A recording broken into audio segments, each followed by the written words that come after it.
Un dra meus kavet dres gant a lise, zo meus bet tro da keja gant tud hag o deus lakaet ar c'hant da an broug war an ebet projelou personnel a drestol meus galet gant a lise a reg em oa keje ganto skriva leur.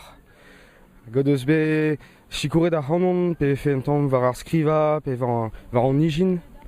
Hag o deus lakaet ar c'hannon, an brouget ar c'hannon da kas an draebet ek pen.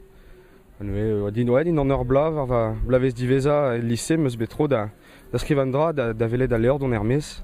Pez meus gavet dreist neue ar vech lanset mosse zo bet na dreist puis bremañ meus ront ken derc'hel a kalz nebet projedou mosse hag a yelotre an dazon. Hag piv e Yann Fajak neus brudet ar c'hannon ar muier? Ya dreistol peurezioan hag a oa pen a ken fin beo hag a en deus embornet a leur war rumat priz ar yavankiz. Puis beo o klask skrivan derien yavank hag traoù nevez dreistol vilakaat varog e rumat.